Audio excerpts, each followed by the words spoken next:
pouring up the good stuff. Highway vodka. Yeah. Made with hemp seeds, apparently. There's a couple of brothers here in town to make this. It's like black people. Houston Well, based. they might be brothers, but they're Like actual brothers might and be not actual just brother. They might be brothers. Not just like brothers, but like brothers. Hey. It's good too.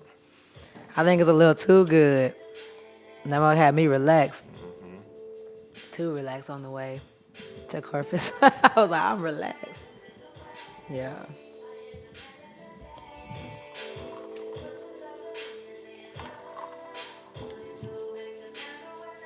New unreleased Lakeita Valon. And Koala Khool on them beats. So now you got it exclusive. Yeah. This is my first like solo one with you. You all right over there? Yeah, just keep falling. Falling. It's falling. There we go. I'm just gonna keep it right here because I'm not as tall as you, but I don't want it to be. Boom.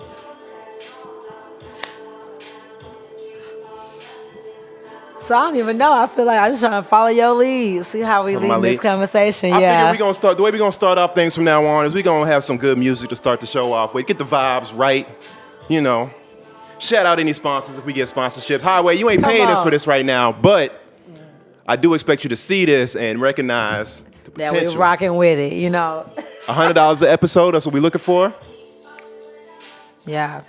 And if you got some type of dope brands that you want us to do that with, put that in the comments too, because we always looking for dope businesses that we can get behind. So Hell yeah. yeah, do that for sure. Yeah, who trying to be the first one? Oh. It's all right.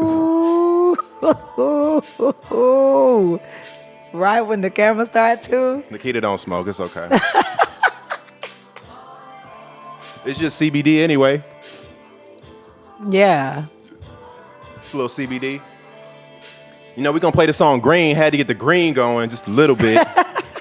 Got the hemp stuff. You ready? You setting the whole mood. Yeah. How you feeling today? Man, I feel amazing. I feel amazing. Let me go ahead and fade this out. I feel like we gave them a good little taste. Y'all. We're probably gonna drop that in the springtime, right? Okay. This is spring. Oh my Yeah. I think officially like yesterday or the day Yeah. Dang, already. What happened spring, y'all? I know Easter coming up, so I know y'all finna be doing a bunch of stuff. We got some announcements to make today, but I'm just trying to follow Koala League because it's our first time rolling it out like this. before. Oh yeah. So So- I'm a little shook. Like I really, I just got to get a little warmed up because I don't really know what to do right now. You good? You poured up right? Mm-hmm. All right. Well, let's get into it. As y'all can see, we got some changes going on. We got new ambiance going on. We got a little bit of new equipment, a little something, Got nothing some too new crazy. lights, Yeah. And we're missing two people, as you know. Our beloved co-hosts, Walk and Blue, decided to lead the podcast, So we had to sit down and talk. Me and Lakeita talked, and we was like, hey, yo, just because a couple niggas got off the train don't mean it stops, right? That's Just in case a couple niggas get out, you gotta do what you gotta do. You know what I'm saying? Because, sometimes niggas got to get off the train. That's fine. We still got routes. We still got we right. gotta pick up. So yeah, you're right. So yeah, we here, just us two, and we're gonna be doing some really cool stuff, trying to bring on like new co-hosts that we just rotate them out, so y'all can get different vibes, different energy. We're gonna have some guests, new basically. guests. We're gonna have Okay, guests yeah, on the that's what show. we'll call them. Guests what? Not guest co-hosts, just more like just guests.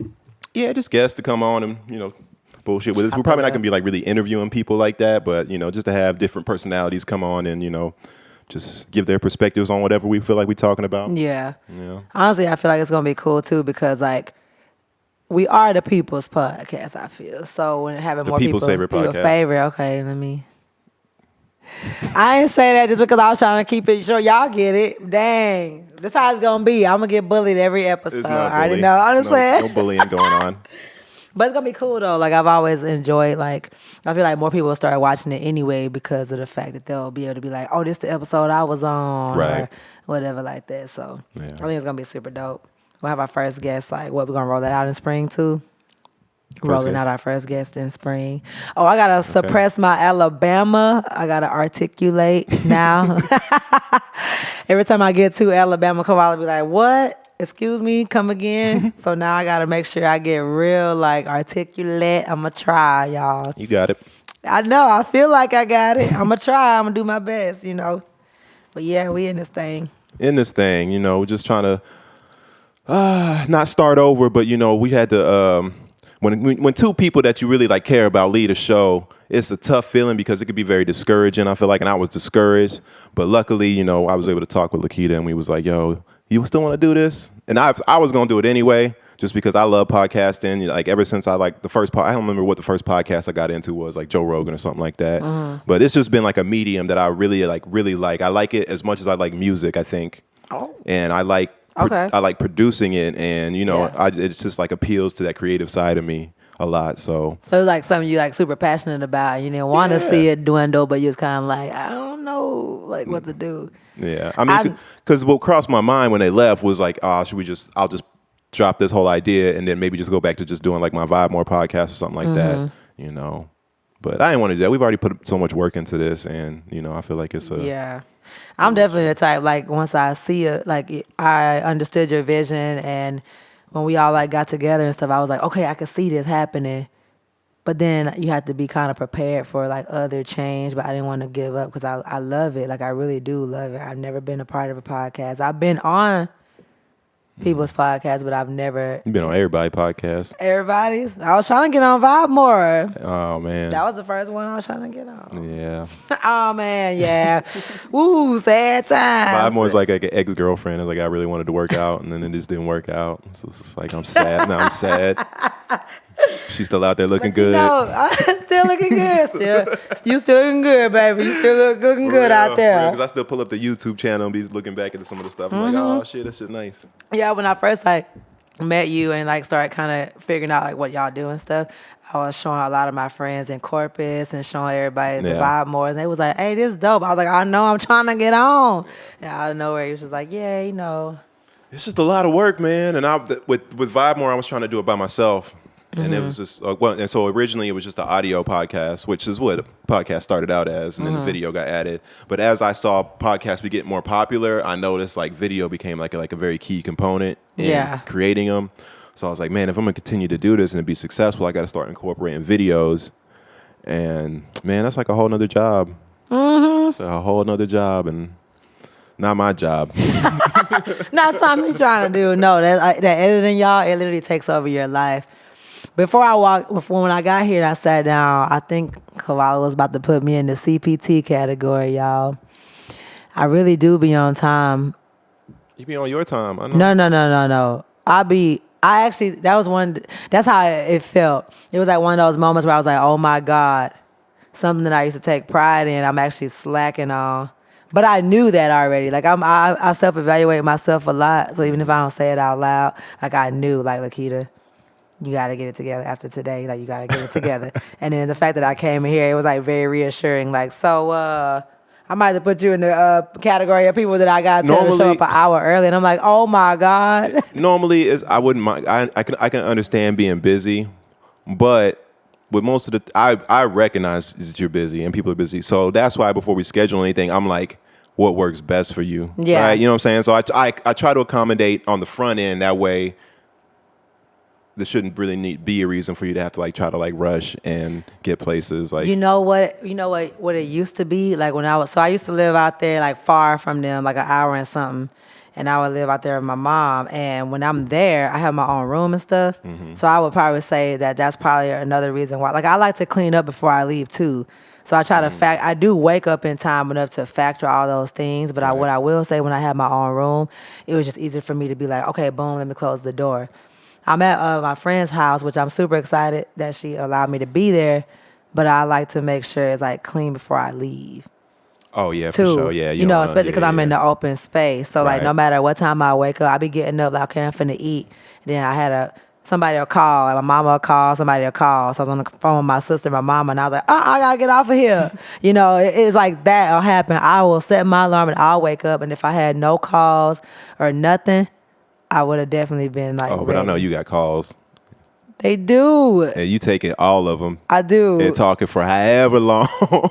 But I'll tell them, like, if I gotta do something, I'll tell them, I can't talk or whatever. But It's the key to stay on the phone. they be calling me. I feel you. I call my friends too and check on them too, though. You know what I'm saying? But like this morning was one of those moments when I woke up and I was like, about to be on the phone, and I could have been eating.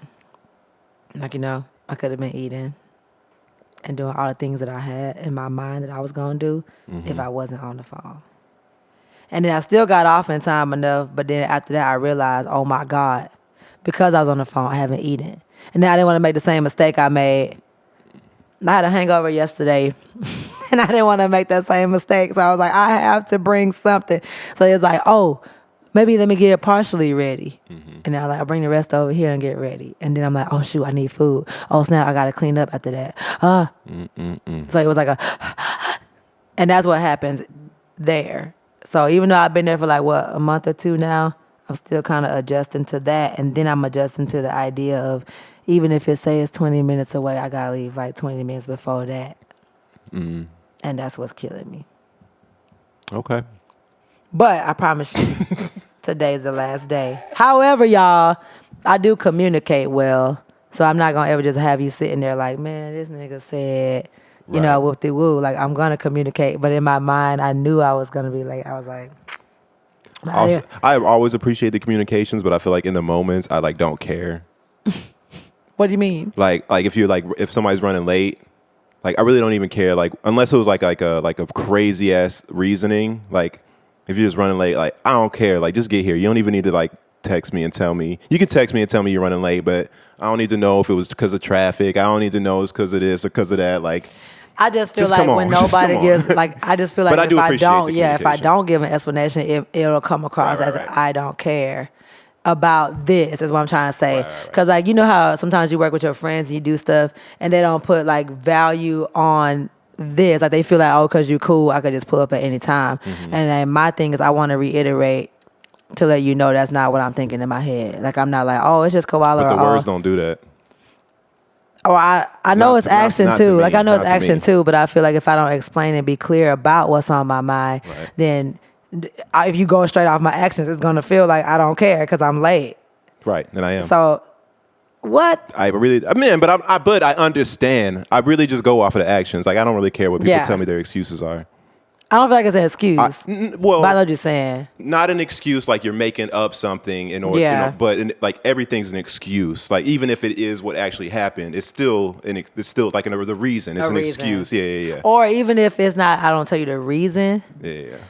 I just like to let you know that I'm aware that I'm late. You know what I'm trying to say? Right. If I don't say, I feel like if I don't say nothing and I tell you I'm about to be there, because I have witnessed a couple times where you might have something to do. Yeah. And if somebody just lollygagging and acting like your time is just whatever they want to do with it, I don't like that feeling. So I know I don't like that feeling. And so for me, even if I don't tell you the reason why, I'm just going to communicate, I'm leaving. And then you could tell by the time that I'm leaving that I'm going to be late. Get in the car now. But I'll be having a lot of stuff. I'll be hauling things and I have to go load the car up myself. I don't get all the help I get when I get here. It's a lot of excuses. Whatever. I don't make excuses. I just try to keep it real. Have you ever heard of the term FOMO? Fear of missing out? Yeah. I heard that the other day for the first time and it reminded me of you. You think I have a fear of missing out? No. No, but I've noticed a characteristic in you of when you're somewhere, you for sure want to try to stay to the end. Usually, you don't want to you when you go places and when you're places you want to be at, you like to make sure you stay to the end. And I feel like part of it is because you don't want to miss anything. Like you want to be there for all the fun. You want to be there for all the fun. I wonder. You know what? I just told this to Queen the other day. Not that, but she never learned that. She don't know that term either. And I was like, I know you got FOMO. She's like, what is that? And I was like, fear of missing out. But I learned that when I was in corporate. I didn't know that word either until I just heard it the other day for the first time. Yeah. And I was FOMO. like, What is FOMO? I think I had that when I was like in high school. Like I hated like having to miss out on parties and stuff. Like anything. Like when I heard about parties at school, and I'm like, I'd be like, fuck, I missed out. Why y'all ain't tell me? Yeah. So my mom and them used to say when I would go to sleep, or I wouldn't go to sleep because they thought I was going to miss out on something. Like they'd be like, oh, you don't sleep as much. But now that's not even on my mind, I think. Because like now we so busy that I do take moments to be like, y'all, I ain't going. And I'm okay with that. Like I'm okay with not going somewhere. Yeah, I'm super okay with not going. You know? Like despite... And the outside looking in, people think that I just like going out, but that's not true. Like what we do, it requires me to kind of be in the scenes a little bit. For sure. And then it requires me to support a lot people. Of it. Well, yeah, really a lot. And it requires me to support other people too, not just like come out when I got something going on, because that's how I keep my connections or whatever. But there are moments where I'm like, I know y'all think I stay in a rest. lot, but I think I probably go out more than the average person. for real? The average person that has like What's the average? that has like a 9 to 5, like a regular job. Oh, they just go Like home, an average work, person come just home. has like a normal life. I feel like I mean, you go out more, but I don't think you. but not compared to you artists. Y'all artists that just gotta You be artists, you gotta people. y'all gotta be out on the scene like all the time. Like y'all literally Yeah. have to be. No, Like y'all don't low-key. really get much choice. If you're not, you better be the dopest artist ever. That you're just known for being secluded all the Super time. dope, You know what I'm yeah. saying? But you super dope, but nobody ever sees you ever. Like that's And a there hard are a bag. few. That's a There hard are, bag to get. There are a few of those. Like Yeah, I know, yeah. I even with like Dende, he's kind of like that, where like He's don't. more like that now. Now. He didn't used to be. Yeah, I used to see him all the time. But I think that's what it is too. That's the issue. People don't understand. Like you have to do it enough until you build that. So like I don't feel like me personally when I moved out here, I was at all the open mics, every living room social, every whatever. But that was just me trying to get. I knew what I had to do in order to get my name out there.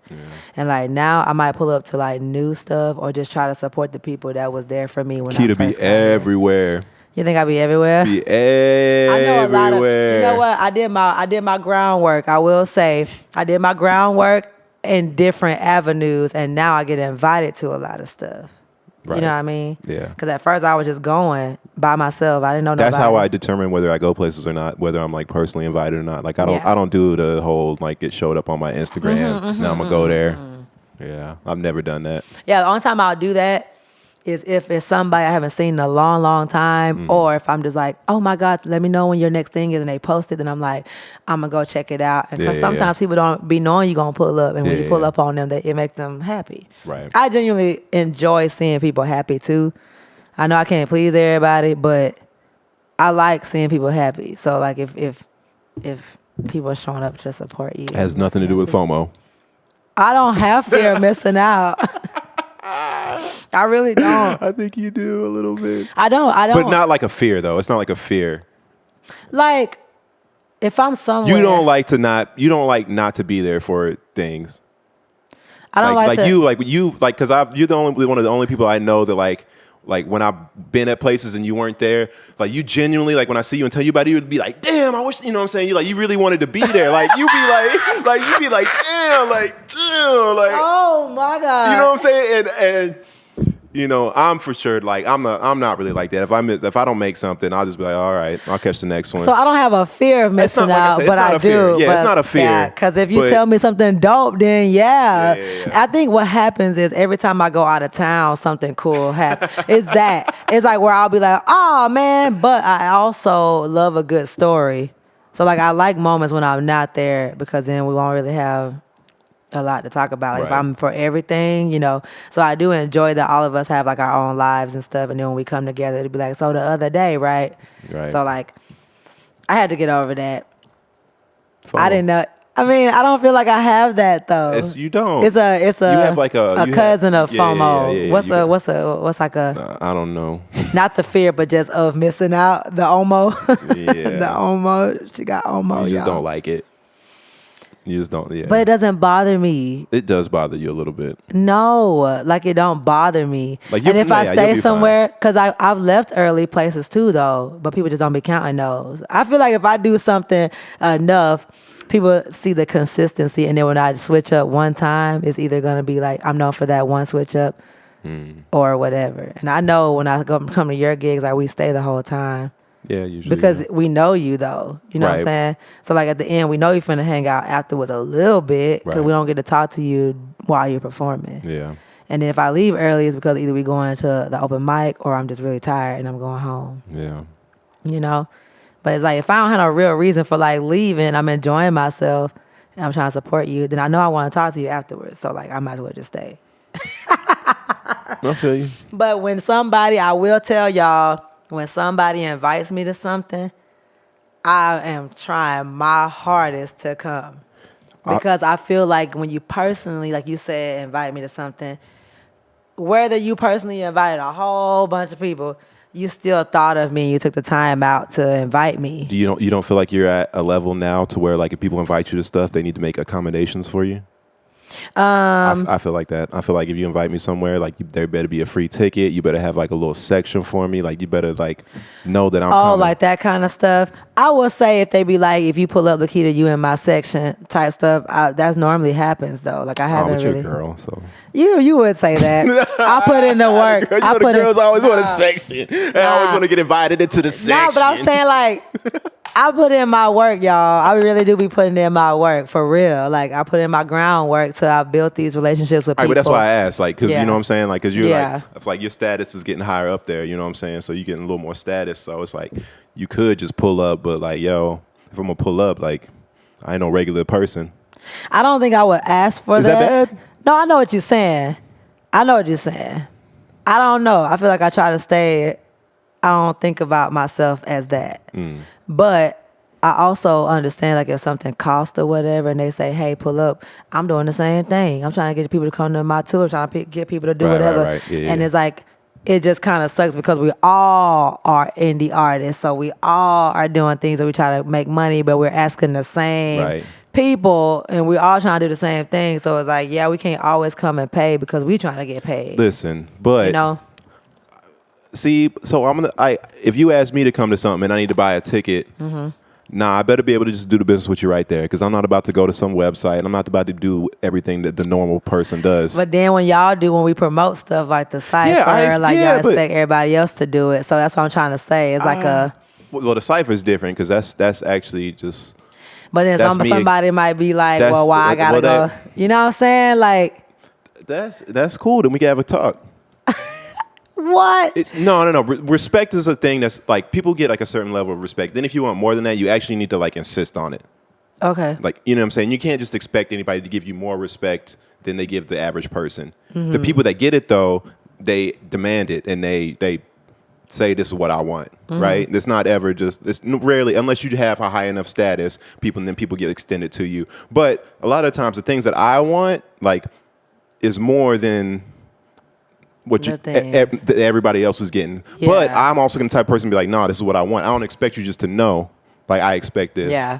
Like, so if I'm going to go to somebody's show and be like, okay, I need a ticket. Give me to get a ticket. Oh, I need to go to this website. Man, I'm not doing that. You got a ticket for me. If you want me to come, give me a ticket. If you just want me to buy a ticket, I could do that too. And not come. Like, what do you want? What? I don't know. I'm just kind of... So you just look, when I sent you my stuff for the tour, what you did? You just looked at it? I looked at it. Yeah, I looked at it. But I ain't seen nothing for VIP. I ain't seen nothing for anybody for... How I'm supposed to get some shit that I don't caliber run? Nigga like me ain't want nothing for that for me. So I was like, I just got to do like a regular person to buy a ticket. I'll do that. I mean, I'll do that. But I'm definitely going to be breaking the fourth wall. But I feel like I don't have to do that. I feel like when it comes time to the show... None of us ain't got to do that. But I don't think of myself like... I feel like it come with it. People actually think of me that way. I don't think of myself that way. Cause when I pull up somewhere, people be like, people really be doing that out here. And I'm like, no, like I'm chilling. We all grinding. We all doing our thing. I don't see myself. Yeah, like I really, it's a thing. Like it's like because if I start thinking that way, I don't want it to get in the way of my art. It doesn't have to get in the way, but don't you think you should see yourself like How do you ever expect anybody else to see you on this higher plateau I know what if you're you don't see saying. yourself there? Like, I know what you're You know what I saying. mean? Like, I see but myself I do, like, there. the humbleness but is great. I'm not trying to get you to like start being like a diva or some shit. Like, you know what I'm saying? I ain't coming. But like another pet peeve I've Yeah. always had with artists of your caliber is their willingness to do things for free. I know what you're Y'all saying. fucking drive me crazy. I'm be like, what? You did what? You gave such of you just giving features away, verses and shit away. So What? with features and stuff, I know me and you've had this talk for sure. But we feel differently about a lot of stuff. You don't, sure. I'm you not don't saying like mine's tips. right. No, like I just- tips to me, it's like you ain't Right, tipping, and you're like you ain't paying for features. I'm we're all like on some shit where I'm like you ain't got no tip, John. You like you out here doing features, and we're all like oh. Yeah. So I know some people put like value on certain things, but when it comes to the features, I'm always gonna hopefully stay true to this part about myself where I'm only gonna work with people that I want to work with. So that's why I really don't think about the money, because a lot of people that I do work with So you would are never musicians. do a feature for a good bag that you didn't want to work. Like you didn't care about working with the artist. I guess it just probably be the message. Like if it's one of those where I didn't want to work with you or I don't really know, but then I hear the song and I'm like I can get behind this. Okay, then yeah, I'm a charge. You know what I'm saying? Gotcha. But I've had people reach out to me that I don't want to work with, and I just don't. Like I'll listen to what they have, and I'm like, this ain't me at all. Like as soon as I heard this beat, I thought about you, and I hear it. I'm like, well, I don't know what made you think about me, you know. And then I just feel like I'm not gonna force a song or force something just because you want to pay me. Right. And then, but what I have been trying to learn and figure out about charging for features is like who's really in my like circle. Because I will say there is a circle of people that we're building that we are vibing out together and kind of creating together so we can make the money together. Right. And then there's a few like on the outskirts that I really do want to work with, but I probably need to start charging. You know? Like it's like you here, but you're not like in this group right here. So like yeah, we vibing. But I feel like when money starts getting involved, unless they're already like established and they can do it, when money starts getting involved for the feature part, what if I need them for it? I think the reason why I did it in the beginning, honestly, is because like I didn't have the money all the time. Right. So, but if somebody were to ask me for it and I wanted them bad enough, I definitely would pay. Like I don't feel like there's anything wrong with Right. Do you trying to notice? pay. Do you notice that songs get taken more seriously, like when people pay money? Like I think anything, right. you know, because like they put their money into it. It's like, oh snap, like So one of the benefits not only is you getting paid, but you also get whatever artist you're working with to take. There's less of a chance that you're wasting your time, right? You know what I'm saying? Because a lot of times when you do features for free, I feel like a good, I don't know what percentage, but there's a good percentage of them where it's just like you might as well been wasting your time because Yeah. nobody took it serious, because nobody put any skin in the game. Nobody, you know or what I'm saying? put the shit out. Right, but Like, I have a few that's of because those, they yeah. haven't invested anything in it. Like if I have Yeah. not invested zero money in something, I have no incentive necessarily. I could put it out whenever. Like it doesn't matter. But Yeah. if I just paid you $100, $200, $300 for a feature, Yeah. I'm gonna make sure I utilize that and make sure it gets out. You know Get what I'm your saying? return back, Try to get my too. return back, right? So And I have noticed that. And then every time we talk, though, I do take in all the information and I'll try to make like adjustments because I'm like, I hear you and it makes sense. You know what look, I'm saying? I work with humble people, and I feel like it's my job to to do it. to be the person to like make y'all like push yourselves like to be more like just like put more value on your artistry. I see Like what I'm you're always saying. just trying to push more value like on your artistry. I guess and the things you do. what's so crazy is because Not like, that you need it, but I just feel like that's like what I should be doing. yeah, I think what's crazy. If I could sing like you, girl, what you gonna be doing, girl? What you gonna be doing? I don't know. I think you're on the right path. I've been hearing about you doing vocal lessons with people. I think that's a great path that you're on right there. But I just want to see you make. I just want to see you make the value that your voice is worth. And I don't know. I'm just waiting for that to happen. I really want to see it. You know what? Like you caught me in a stage in my life where I'm like, with my artistry, I'm still learning like that part. You know what I'm saying? because what I was used to doing was just gigging, doing, not saying that I didn't put value on it then, but I feel like I got more of that side of the business. Like I know how to book myself. That's where the money's at, though. But I know how to book, like, you know what I'm saying? Like I feel like I focused so much before I met y'all. Good, though. That's where the money is. And so that's what I be focused on. Like if somebody's trying to book me, I won't ever do anything for free unless I feel it's an exposure type of thing. Because as an artist too, we do have to get exposure. But what I won't do for free is like, unless we doing family stuff. Because I do consider y'all family. So like even doing any show for soul or anything like that, from here on out, but at the same time, like we a family. So it's kind of like, it's that line where I draw where I'm like, okay, well, how much of my time? Because then I can kind of also look at it like volunteer work, and I've gotten gigs out of doing certain things for free. So like I pick and choose what things I can do for free because I don't want to limit myself to only people that's gonna pay if there's not a lot of people that's trying to pay. So if I'm taking an L or a sacrifice or whatever it is, it's worth my time in my mind. It's worth my time. You know what I'm saying? Like I would never just do anything for free if I didn't feel that it was worth my time. You believe in taking L's? If I say an L, I've definitely taken some L's where I never even performed and they had me perform and this is a real story. But like it's not an L. An L, like I thought it was exposed, or an L where I thought this would gain me something, and then maybe the thing was trash or whatever. Like to me, that's an L where it's like, man, I wasted my time and I took time out for this or whatever. It wasn't no exposure. It was unorganized. It was whatever it could be that didn't feel worth it initially. But it's still not an L though, because like you don't think so? No, because as long as you learned your lesson, because what happens with artists is that's what you do. When you're early in your career, you do everything.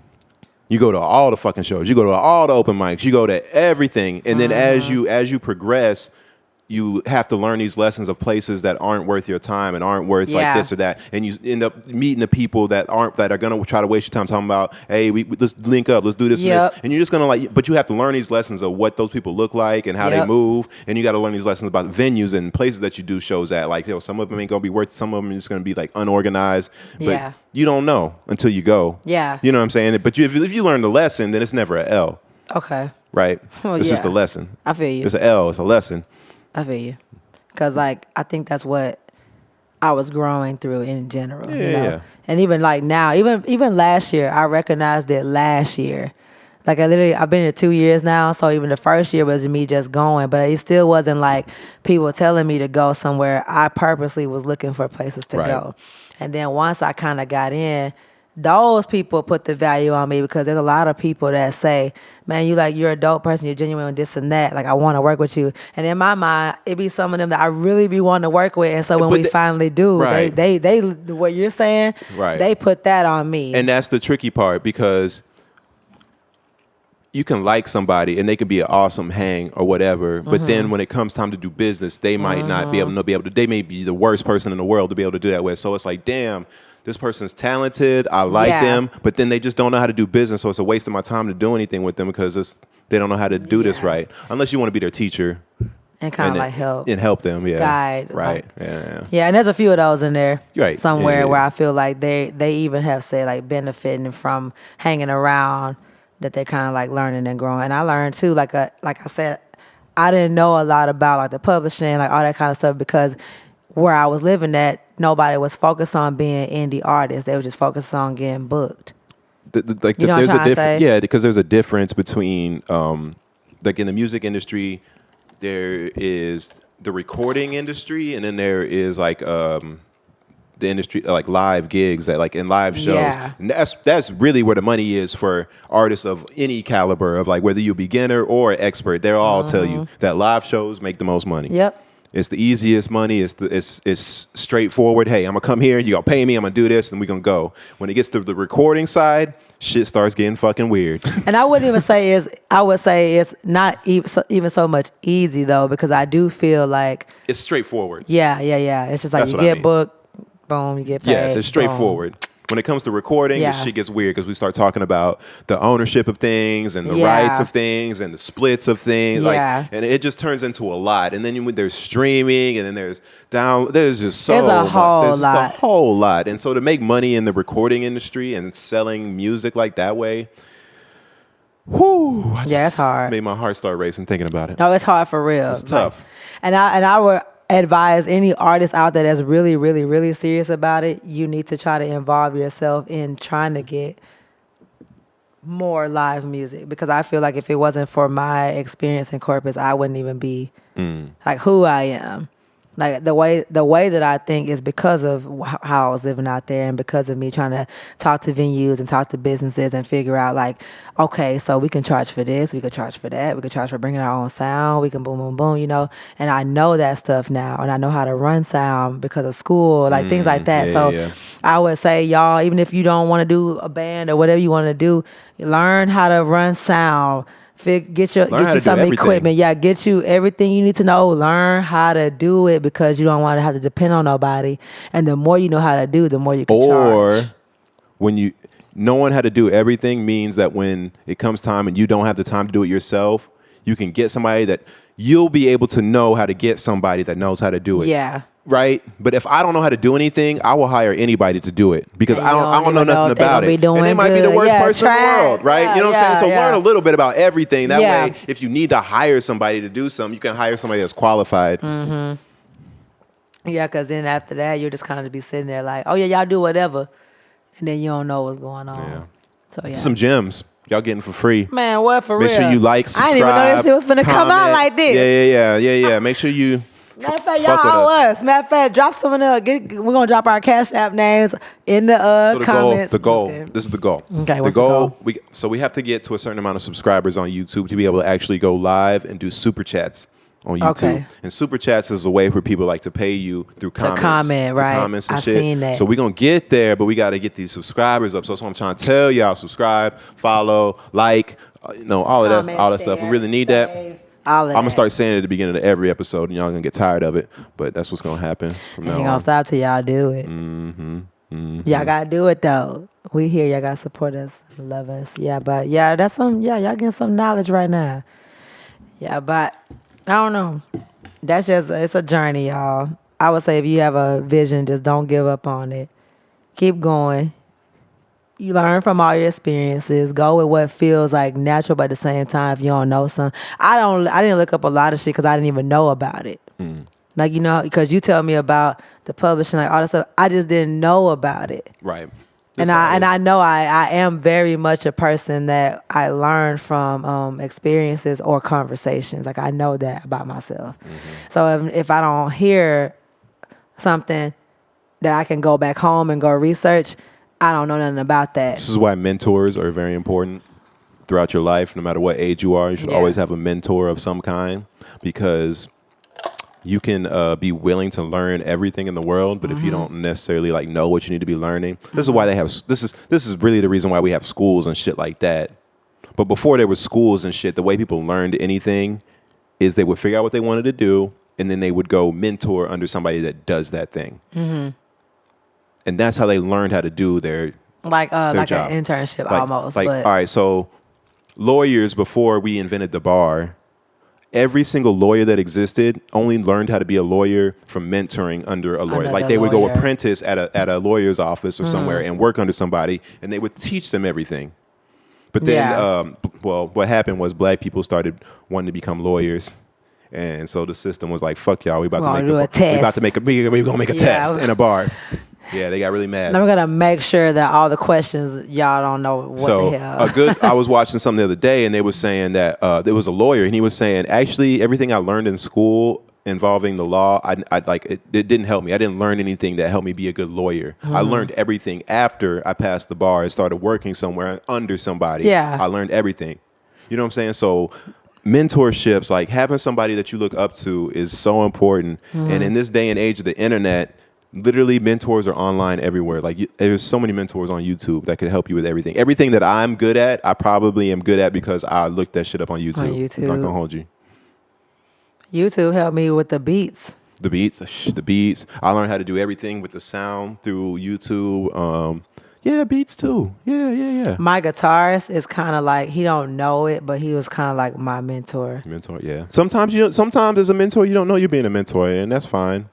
Yeah, shout out to Tello. Yeah, because he when we do our gigs, like he runs all this. Like even though I went to school for it, I had a class for this. My teacher didn't even show us this or whatever. He was going to some shit, so he wasn't even trying to teach for real. But anyway, He just had to teach you how to pass a test. That's all he had to teach you. basically, because I know damn well when I walked in that classroom, I didn't know. That's the thing with school. I hope everybody realizes that's the thing with school is Oh yeah, you're gonna yeah. learn a lot of stuff, but a lot of the stuff you probably didn't even learn in class. It was probably just being in a college environment. Mm-hmm. And then the stuff that you do learn in class, all they teach you is how to pass a test. Yeah, straight up. And they don't even make the test half of the time themselves. We found so much shit online. But yeah, I had a class that was for like recording and audio, like engineering and stuff like that. And I swear I don't know shit. Like I didn't learn shit from that class. I learned from doing gigs with my guitarist and stuff. Because he always has all the sound. So then I learned like all the knobs. I learned how to hook everything up. So even when we do DJ gigs or whatever, you learn by doing. I'm not. I'm not like blind. Like, oh, where do I plug this up at, or how do I do these levels? Like, it's like we know what to do. You know. When I first started DJing, I was trash at everything because I didn't know how to do anything. But I got like my DJ equipment, and I was like, I'm about to get it. Yeah. I like that's one thing I love about myself is anything that I want to do, I'm very naive to what it actually takes to make that happen.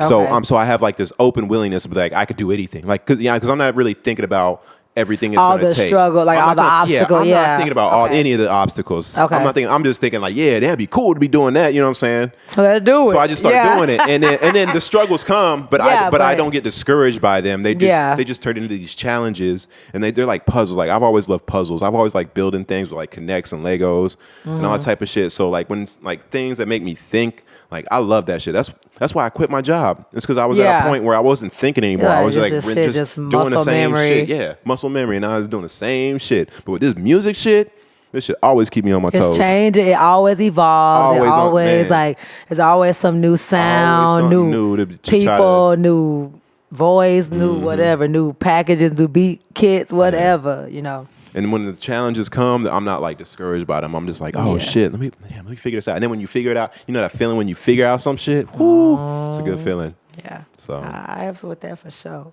That's why I do this podcast too, because it's like this is something new for me that I'm not fully good at, but I can see that it's something that has potential to be. Have potential to be great at. So this podcast for me is a place where y'all gonna find out everything. Without me even thinking about that y'all finding out. If that makes sense. I don't even know what you might have to repeat that. And because I feel like shout out to Highway Vodka. I know. Y'all got me chilling in here. Yeah. Already. My cup down here. My cup way down there. You know, I feel like it's something to where I don't know how to describe it, but this podcast definitely is something for me that when I'm here, I've been learning how to be like more vulnerable in general. Like that was always something that I did struggle with is being, What's happening? You supposed to be somewhere? You know what? I'm just not going to do no makeup. It's cool. Oh, no. I don't have to. You think that's cool? Recording? It probably is, right? It didn't stop, right? I have no way of knowing until we Let's see. look. All right. Camera check. We're still trying to get things right. Oh, good. All right, we good. But it's somewhere for me that I can be like super vulnerable and just be like whatever. And I feel like. Do you find it therapeutic? Yeah. Like I feel like, but I'm also learning. This is why I was so hurt when our co-host left. Yeah, because you got to get it out. I felt like it was a safe space and it was a place that I felt like it was a place where everybody could be themselves and we just accepted everybody and there wasn't no problems at the end of it. And I thought it was therapeutic for everybody. And then to realize that it wasn't, it hurt. It hurt. I think that too, though. I'm not like I get it. Like I understand that's some way somebody feels like I can't stop it, but yeah, I think though, not even saying like y'all, the co-host, like, you know, not saying y'all, but I'm saying like I feel like whenever you come to that realization for yourself is when it's easier to be like, oh, what this realization? is that this is therapeutic. Oh yeah. Like I think like you're coming into it that way, I'm coming into it that way. I don't have a problem talking about like how I feel in general. Well, I on camera, I only do things that are therapeutic for me. I'm at a point in my life where I don't have to do anything that's not to my benefit and to like good for my health, like either beneficial to my pocket or beneficial to like my spirit and my mental state. Like, that's the reason I do anything at this point. So for real, you know, no facts. But I thought that was what this was for all of us, and that's what I wanted it to be. Yeah, I personally feel that if we're just speaking on that, if there's anything, I think outside of that, we have to spend more time, though, is what I've learned throughout my life. Like, it may seem weird. It may seem weird, like I'll be hanging out as people or just talking to all these people, but it's because I do. Not weird. Because I do. It's because I do realize in order for me to understand them, I do actually have to like spend time outside of like work. I guess you could like, this is fun, but it's like still our work, you know. So I feel like that's just me though. So I know like with me and you, I have spent time outside of this with you. So regardless of like how we talk or whatever, I know where your intentions are and I know where your heart is because of the fact you've already, you know what I'm saying? Like I've already spent that time. Listen, I've been trained totally different than anybody else that's outside of the mental health, psychiatry, psychology field. All of us inside of this field, we are trained to get to know somebody as quickly as possible. Mm-hmm. Like, you know what I'm saying? So like, that's why like when I meet somebody, I probably ask them questions that they might not be comfortable with because I've just been trained to like get to really know somebody from the first meeting. Yeah. Right? Because that used to be my job, to get to know you as much as I could because the first you might time not I met even have a chance to. If I'm about to try to help you, like I got to be able to like figure you out as quick as possible. But I think that I only do that when I feel like I might not see you again. So okay. I will say, like, if it was when I worked at Victoria's Secret, I had to do more like an evaluation because I had to figure out what they came for. Okay. You know what I'm trying to say? Yes. Because it wasn't just like all the jobs that I worked weren't just jobs where I can just say, if you need something, holla at me. It wasn't like that. Like they literally had to come in. I just think it's awesome that you had to do like mental evaluations to try to give somebody Y'all pants. Don't know how Yo, you trying to get what kind of panties? Hold on. No. It's a bra fitting. Y'all don't know how deep and vulnerable these women get or would get, you know, with me in the fitting room. Like for real. It wasn't just like you go to an intimate setting. Yeah, it is. It's very intimate. You know, if it was more like, you just come in, try it on, just tell me we need a room, cool. But I actually had to know their name. They had to know my name so they could stay at the register. We had to actually build a bond. So I'm doing this, trying to be real quick while I'm doing it with everybody else too. Right. So that helped me. So I do see those behaviors and I see patterns in people quicker now because of the jobs that I've had, you know. Mm-hmm. But I do know that if you know you're going to see this person more often, some people aren't as open like that. So you have to kind of like, when I recognize the people that aren't, is when I go, this person's going to take a little bit more time, so I can't approach this person like that, but I know I can talk to you like that. When you worked at Victoria's Secrets, did you ever have like times where the girl wanted you to help with the fitting, but then her man was right there too? So the man was like involved too? So we weren't, kinda, but the men weren't really like allowed in the fitting room just because there's other women in the other fitting room. There was a chair right outside the fitting room, right? For the man. There are some, there's like a bench. Look, how I know. Yeah, what you shopping at? How I know. Oh, you shopping at Victoria's Secret wig, getting your panties and your bras. Oh, I only brought one of my. That's a great date, ladies. It is. If you're ever looking for a great date to take your man on, y'all been together for a while, a trip to Victoria's Secret is a nice little date. I don't know why. But it is. No, men get excited. I've only done it to. I've only had a Victoria's Secret outing with like one of my exes. A Victoria's Secret outing. Yeah, it was cool. Like he wanted to go. He was like, because of course you're gonna see, whatever. Mm-hmm. We ain't gonna get into or Saks and Fifth. That's another good one too. Oh, let's shop there. No? Why is that a good one?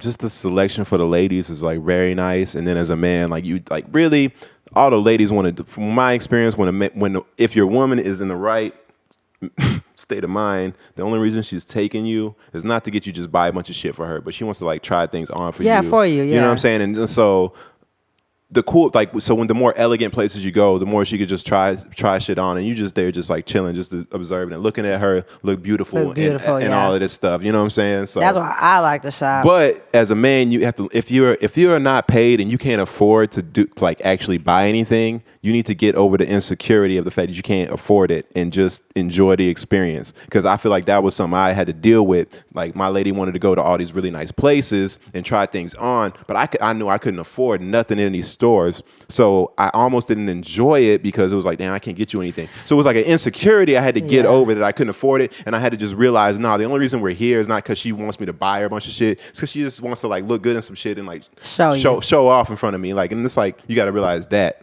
Yeah. More gems, by the way. But what's crazy is women, too, don't just be pulling your man up in that thing. He finna be buying all this too. Yeah, no. Because I ain't even think of that when you said it. I was like, oh, I just don't shop there. I wasn't even thinking, like, I'm bringing my man somewhere so he can buy it.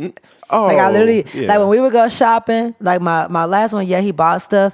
But when we would go shopping, it was because I actually enjoy styling my man. Okay.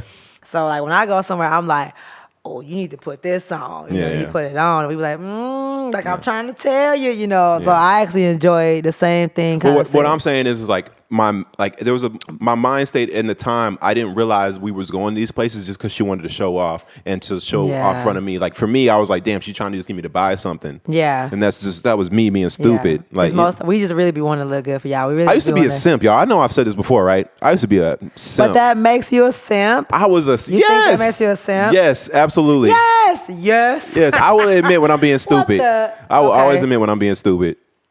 Oh, being stupid is being a simp? Yeah, that's what being a simp is.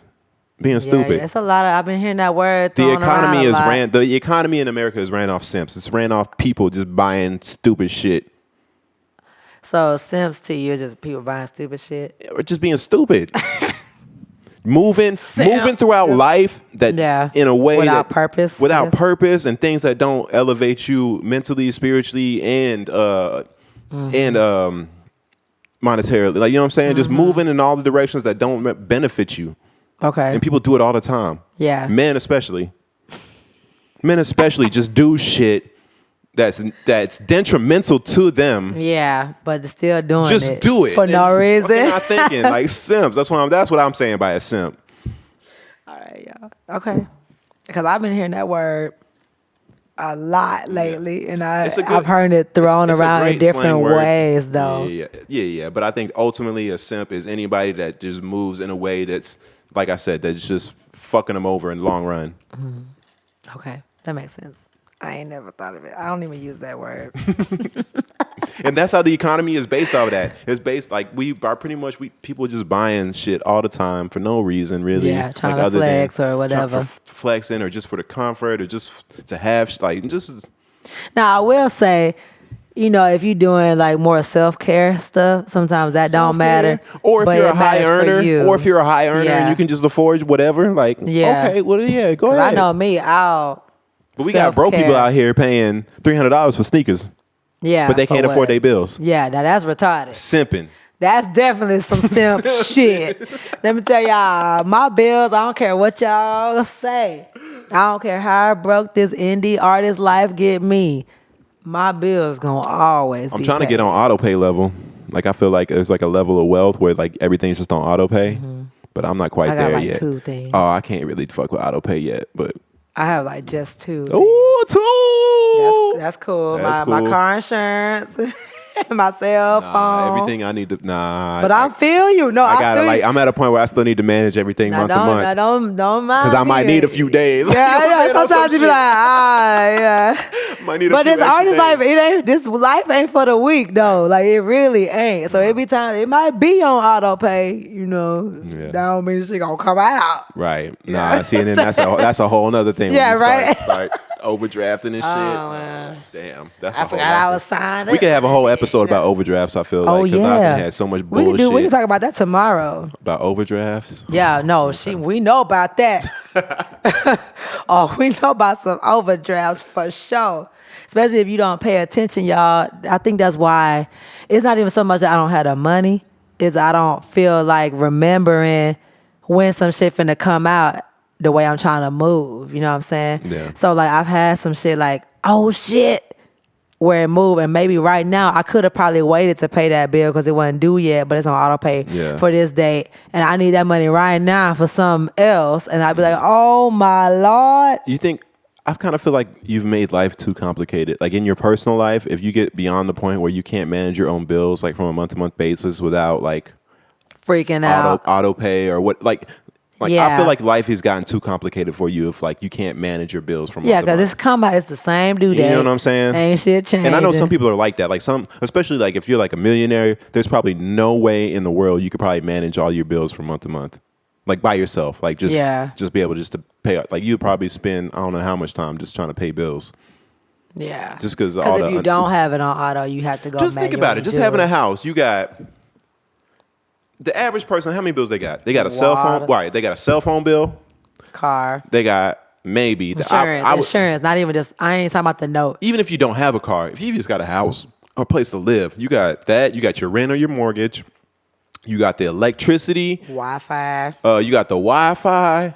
You got some people have to pay for water. Some people have to pay for garbage. Yep. Some people, the valet garbage and all that. Some people have to pay for parking. Some niggas, if you in certain like, if whether it be a townhome or like whatever you got, sometimes you gotta pay for like the amount of bills parking. that can like add up in a month for like the average person is a lot.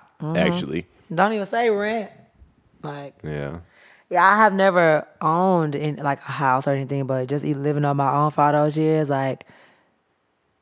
Rent, all that shit. There's really no difference in them, like the amount of bills. They're different bills, but I haven't like noticed the difference, like in like the number of bills I have, like owning a house as opposed to renting. Because even when you rent, it's the same amount of bills. It's kind of like some places that you like. You get an apartment somewhere, they might include like the lights and the water or some shit, but some places don't. Some places don't. Well, like me, like where I stay. I pay up my homeowner's fee, and it actually includes like my garbage and my water. So like I don't have like a separate garbage and water fee bill. for that. It's part of my HOA fees. So nice. So I pay the HOA fee. Come on, homeowner association. Come on. They be no, y'all be bullshitting. Like your grass is a little too tall. Should be true. He said y'all be bullshitting though, but it's whatever. Yeah. Appreciate you for the water. Y'all cool. Yeah, when I had apartments and stuff, even if it didn't include it, it was still like it just wasn't a separate bill, but it was like billed. Apartment usually it's like you pay your rent and then like probably like the light bill, right?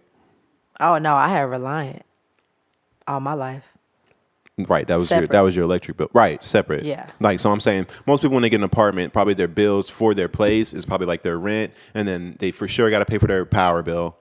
And some apartments include like water, but some don't. Like I've had a little bit of both. Yeah. And then just everything else, that it takes. And then if you got pets, you got pets.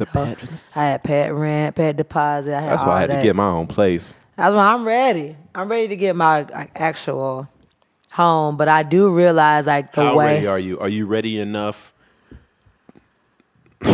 Are you ready enough to sacrifice like how big it is and how nice it is just to own something? Or are you the type of person that's like, nah, I'm just going to wait until I can get exactly what I want? I think that the way that I am, I just want to be safe. I want the plumbing to be good, and I want to be safe. I don't care about getting what I want at the moment, because I know if I own something, I could always fix it or add on. You know what I'm saying? So I personally... So would you be able to... Like in a moment, like your realtor takes you to a house and the place doesn't look like it looks bad. Like it needs a lot of work. Mm-hmm. Like, are you able to like set that aside and be like, okay, well, it's in a nice neighborhood or whatever, and this would be better. This would be a better investment for you. It's cheaper. Like, so you know what I'm saying? I think my decision making depends on how much money I actually have. You need to talk to people that. You know what I'm trying to say? You just need to make sure you talk to homeowners before you actually do it. Well, I have a bunch of realtor friends, like my uncles. Not them. Not the realtors. That's what he told me to do. What you're saying, like not the realtors, but you need to talk to the people that actually buy homes. On a home.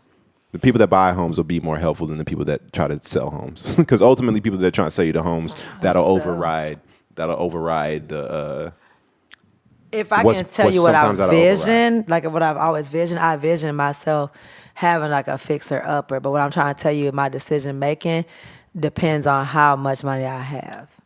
It doesn't depend on for Yeah, me, of like course. just for me, Of like course. because That's if definitely I number one. have enough money, like at the moment to be like, yeah, let me get this and fix it up. I'm gonna save this amount of money, so I'm gonna use that money to put into that. Then that's what I would want to do because I want something that I can make my own versus it already being like how it is, and then I gotta do all this But stuff. you can get anything that you want.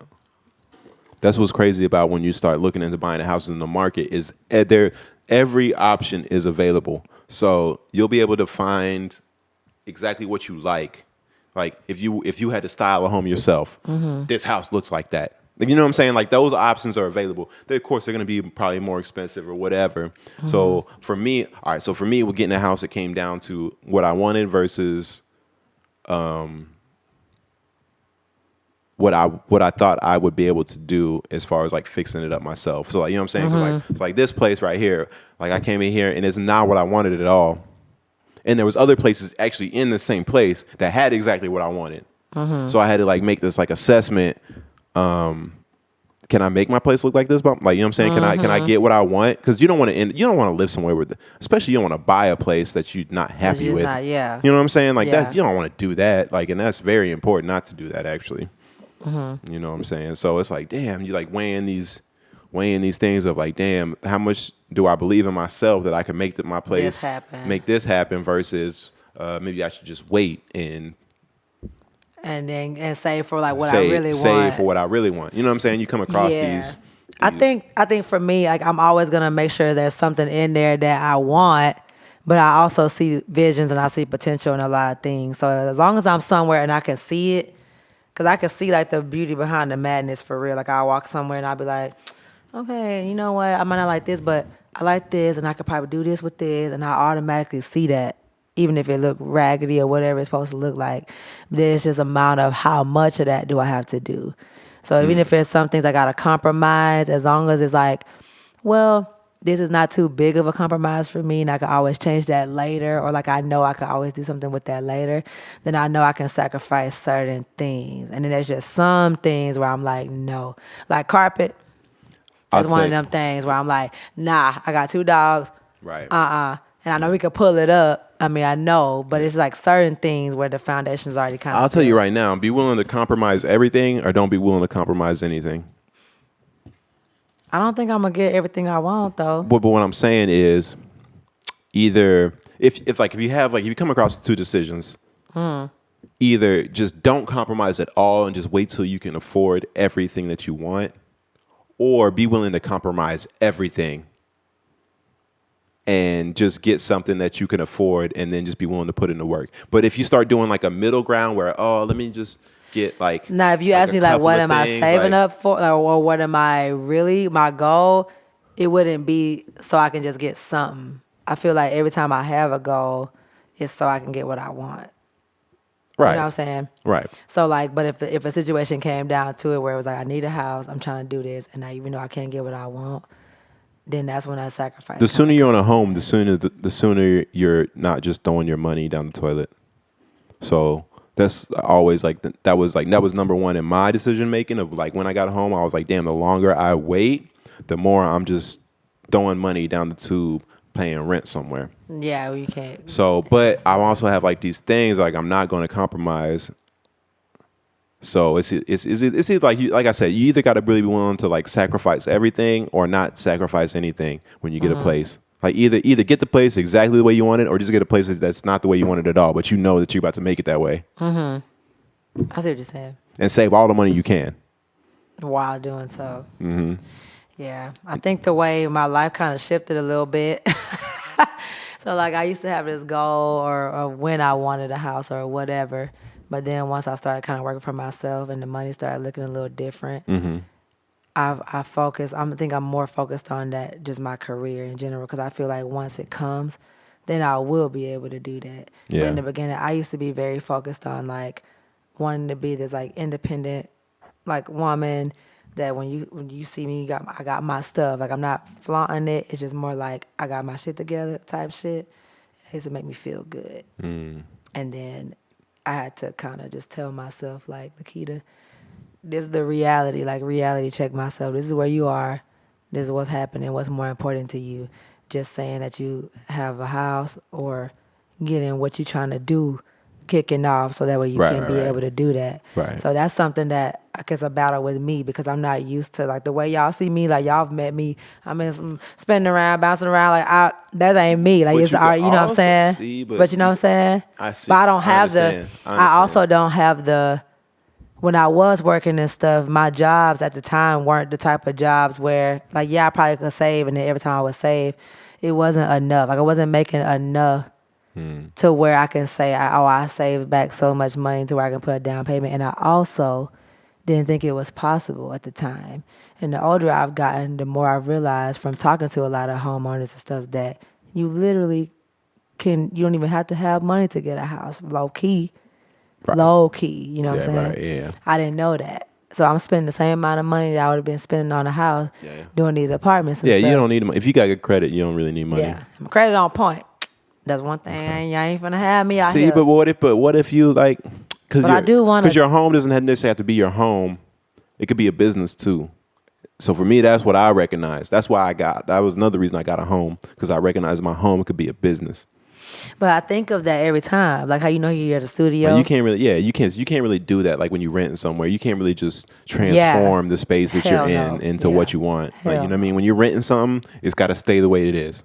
Yeah. Right. But see, in my mind, I put all that like in to get together, like in line where it's like, okay, just say if I were to get that in my business popping or whatever, is it like do I have enough of that right now to say that once I make this move that it'll come? Or is it gonna be a slow, super, super slow burn? So it's kinda like let me build myself up now.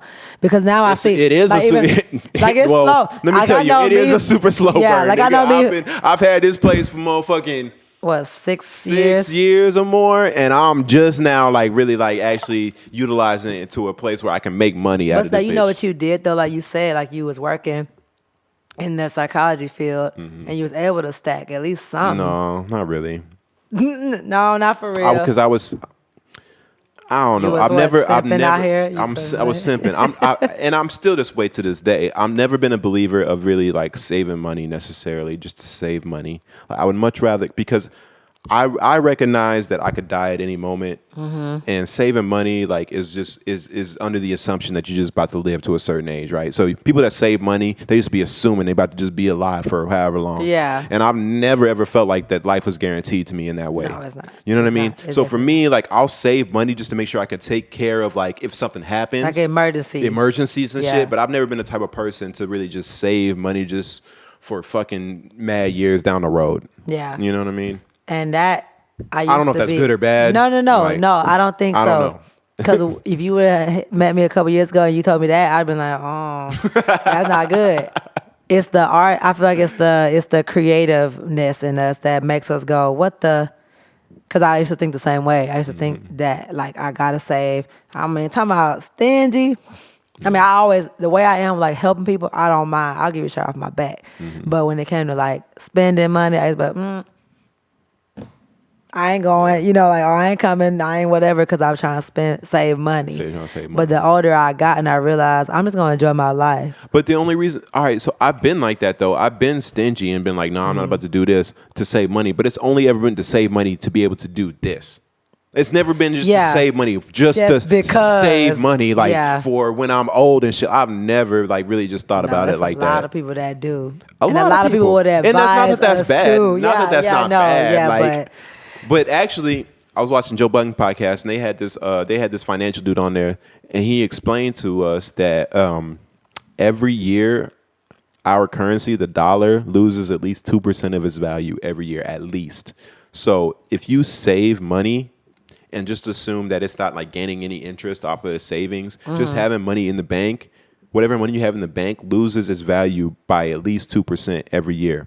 And so he explained the best thing you can do with your money is invest it in the things that you want to do and into your passions, because that's the only way you can really guarantee your money gains value in real life. Like you got to invest your money in what you like want to do and what you know what I mean? And that's the best thing you can do with your money.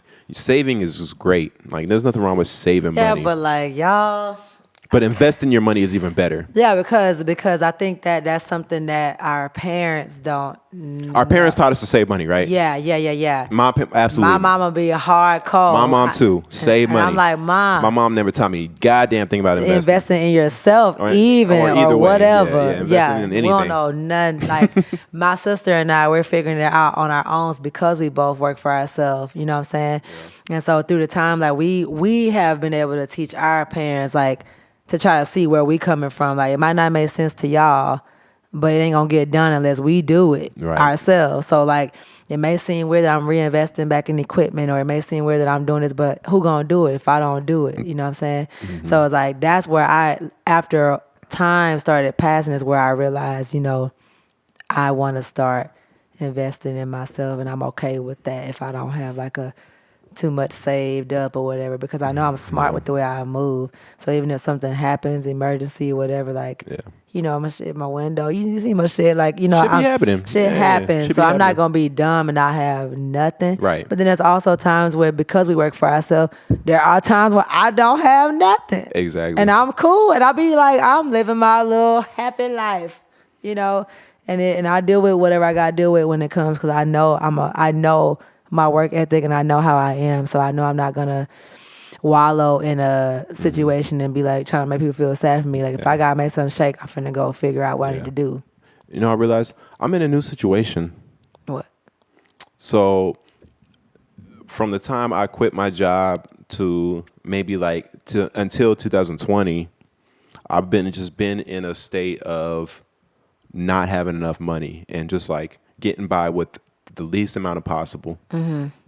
And even when shit comes up and I don't have it, like just figuring the shit out. So over that time, and it was like, I feel like it was a super necessary couple of years of my life where I learned how to still survive, even like with like the least amount of funds possible. And it was super important to me, because I don't think I've ever been that way in my entire life. I don't think I've ever struggled like that, where I just had life happening, like being an adult, especially, like, of course it's never happened. I've never been an adult where I didn't have enough money that I needed, like, to be able to like take care of myself. And then so when that happens, you be trying to figure out like what you do, and you get it figured out if you're smart enough, and you got you don't have to be smart enough. As long as you're willing to survive and you figure it out. Yeah. So it happened, and only as of like the mid 2020 to like now am I at a point where like everything's taken care of, and now I have like extra money, like, to either save or invest. Okay. You know what I'm saying? And I've leaned towards I've done nothing but invest since. Like, I really ain't. No, I feel you, dog. Saving, but I feel you. I just know my potential, and I'm just trying to invest in everything possible to help me get there sooner. Yeah. I think that for me, like, the way I've changed is depending on what the reasoning behind it was. So for me, like, when I was trying to save and make sure I had a place and do all these things, it was for my family. For me, making sure I always had multiple sources of income, or making sure I had whatever, it was for my family. It wasn't just for me.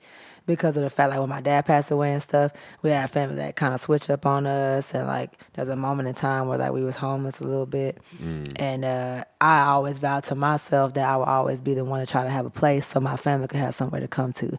So whether it was an apartment, whatever it be, I didn't want that situation to ever happen again. Right. So that's what my drive was and still is, but now that everybody's in a place where they good. Like, my mama remarried, she good. My sister, she got her life, she got a baby, she good. Like, everybody's good. And so now it's just to a point where we're all just trying to maintain within our family and make sure, like, if one of us down, like, we got you. But in the beginning, it wasn't like that. So, like, a lot of my drive was mainly, like, I got to make sure I make something shake because I can't. For the family. Yeah. Like, my sister younger than me, I never had to worry about that. I'm next in line if something happened to my mama.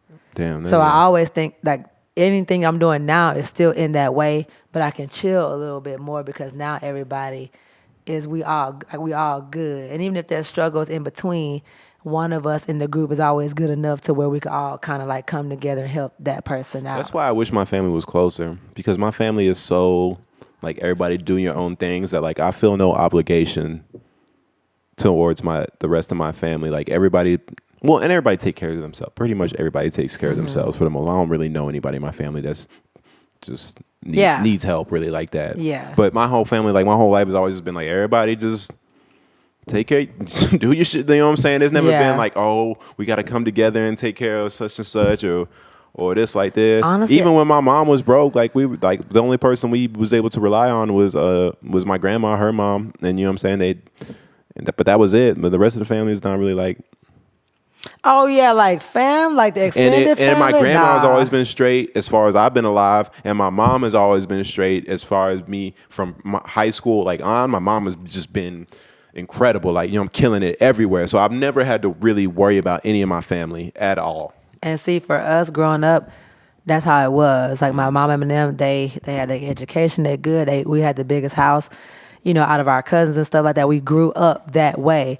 But they tried to instill in us like the same way we got this, it could all be gone. We just didn't know that one day it actually would be. You know what I'm trying to say? Right.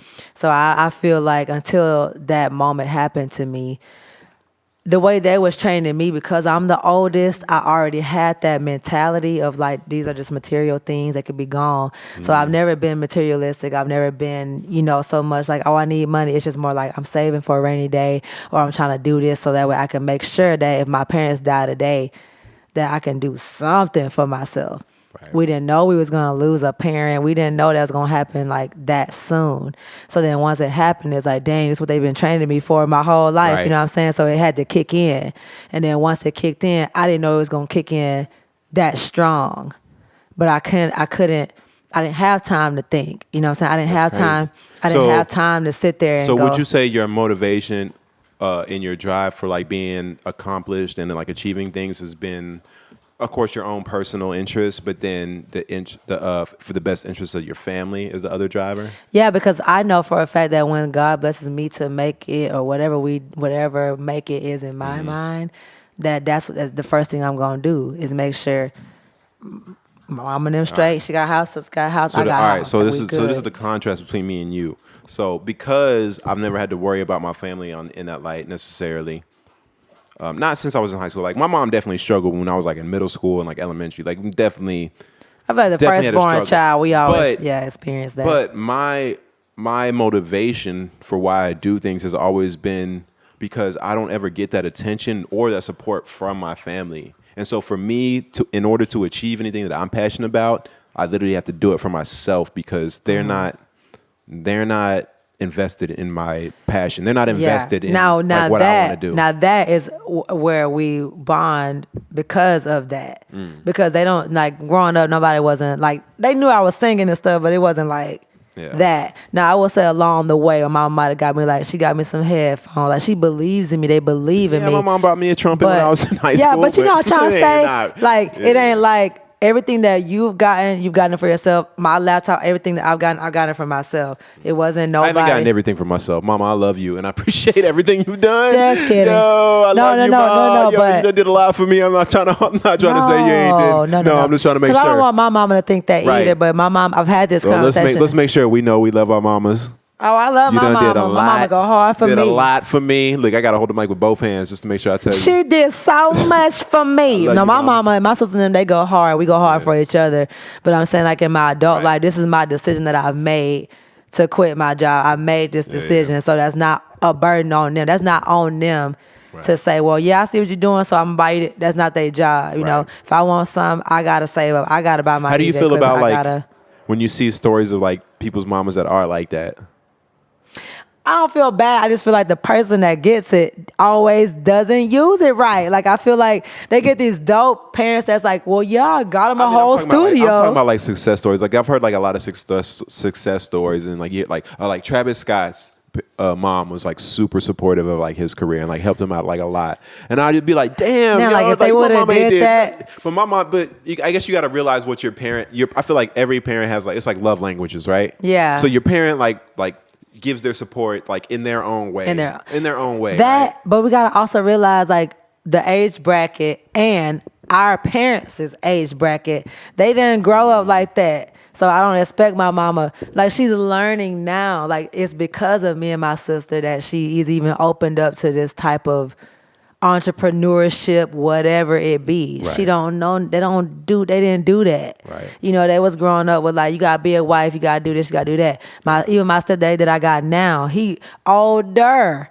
So he's super traditional. Like he is like the man outside, boom, boom, boom, boom. And it's him and my mama have been learning from me and my sister, showing them like, this is what we trying to do. And we fought hard for it though. It wasn't some shit where we woke up in the morning and my mama was like, my daughter sang, boom, boom. No, Right. Hell no. It was, because I was going to go to school for psychology. I got accepted to colleges for psychology. And then I switched it to music. You wouldn't have been able to handle it. Oh yeah, I definitely would have. I couldn't handle it. I had to leave that shit. Well, I enjoy, but I enjoy. No, you think you do. I probably would have been stressed. I'm not gonna say I wouldn't have been stressed because I would have been like, this nigga again. We just told him the same shit yesterday. I had reoccurring things like, that make me stressed. Yeah, and I'd be like, you again, you know. Psychology and psychiatry is great until you like actually practice it for like a long time, and then like it. Whoo. I don't think I would have made it like a long ass career out of that. I knew that I enjoyed understanding. My whole goal, whatever field they would have put me in that realm, was me saying that I enjoy understanding. I enjoy listening to people. I enjoy understanding people and how they operate individually.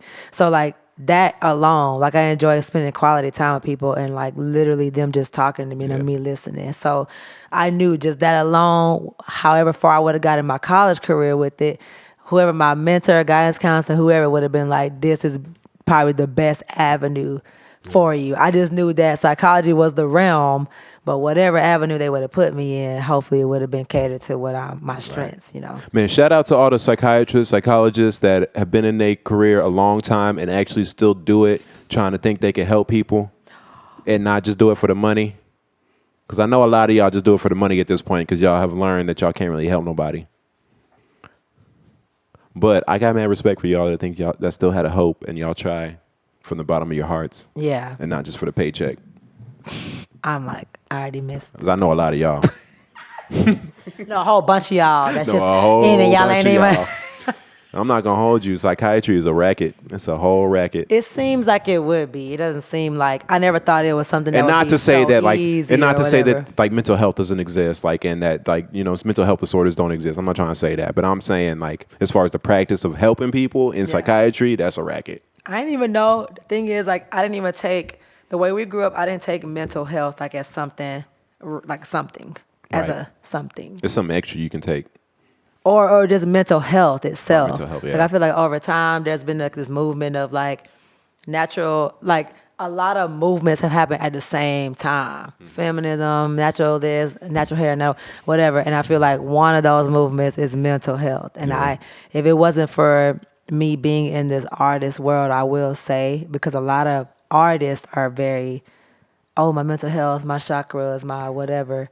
I feel like, and I'm not even just saying artists, I just mean art as in general. Anybody in the arts world, I feel, has opened my mind up to more spirituality, opened my mind up to more mental health. Like, I didn't think about that stuff growing up. Like, in my mind, it was like, how can I stay sane in general? I didn't know that there was a mental health Do you feel like thing. Maybe there was like a time where mental health wasn't like really like seen as that important? Like, okay, motherfucker, you're going through some shit, but you're gonna have to get over it because we all go through some shit and we just need to get over it. Yeah, so I I feel like that was, you're dwelling on this a little too long. and then over time we've become more sensitive and been like, okay, all right, well, I understand you're depressed, so I still ain't really like that sensitive to it. I just have to tell myself everybody not the same. Right. For sure, some people have certain issues, and then for sure, some people have more of an issue with that than other people. Like, you know what I'm saying? From the range of anxiety to depression to whatever all the other mental disorders are, there's like a range. Like, everybody could have this or that, but there's like a range of them. Do y'all know that diagnoses are created in order for people to be able to prescribe drugs? Drugs are created first, and then diagnoses for the drug are then created. So they don't even like... So because in America, in order for me to prescribe you a drug, you have to have a problem, right? Yeah. So drugs are created first, That's and so then a crazy. diagnosis is made for them to be able to prescribe said drug. Yeah, that's weird. Because you would think it would go the opposite way. Right. Like if you find out, oh man, It started out that something way. going on It with these started people. that way. It started that way. But now we're at a point where drugs are just being money. created all the time. Yeah. And so it's like, hey, we got this drug and it does this, this, and this. What's the diagnosis that we can prescribe this for? Mental health? Like, yeah. That's how I it feel be. you. I feel you. But yeah, I don't want to get into this too much because I don't want Big Pharma to come after me and murder me in my home. So we're going to end the podcast here. Yeah, I'm already running late and everything, so I just Yeah. kind of already let it go. So, hey, let us know how y'all feel about the new setup. Yeah, for real. If y'all got any y'all. guests y'all want to have on, let me know. I'll holla at them. Yeah, comment below if you got any, what do we call it, endorsements or sponsorships. Endorsements, some sponsors that'd be good for us. If you got any topics you want us to cover. Yes, we need topics, y'all, because, it's only so much I could think about. Okay. Yeah. Y'all want to see Lakeita wearing something crazy? Looking, however you want, just let us know how you want us Why to it look. gotta be me? Oh, I don't know.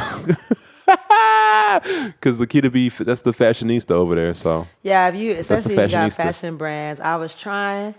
I don't know if y'all could see them in the other episodes, but I tried to at least wear stuff from my sister's store or a hat or something from people that have given me stuff or that I've purchased. So if you do fashion, we support everybody, but we definitely Hell are yeah. looking for some black-owned stuff too. Hell yeah. So if you got something like that, let us know. We like T-shirts and shit. We like a lot of things that we could wear. So Like mad shit. Fuck with us. for real. We'll take anything for free. $100 episode for these sponsorships. Y'all holla right. at us. Comment. Share our stuff, y'all. It's the only way we're going to get out and get known. So share it. We appreciate y'all for the people that have been rocking out with us for this long time. New things. I had an idea. Okay. I'm thinking that we should have seasons or quarters or something. Seasons? Yeah, because I feel like this is a brand new, like. This is a new season? Yeah. Oh, it is spring. Hey. Yeah. Like seasons or whatever we want to name them because we got sessions already. Right. So whatever a session, a plethora or a clusterfuck of sessions would be called. Okay. Like a new project. Or We'll talk about it. Yeah. Okay. All right, y'all. Well, this is what? Ooh, this is Nah. You got it. The people's favorite podcast. Signing out. I'm Koala Khool.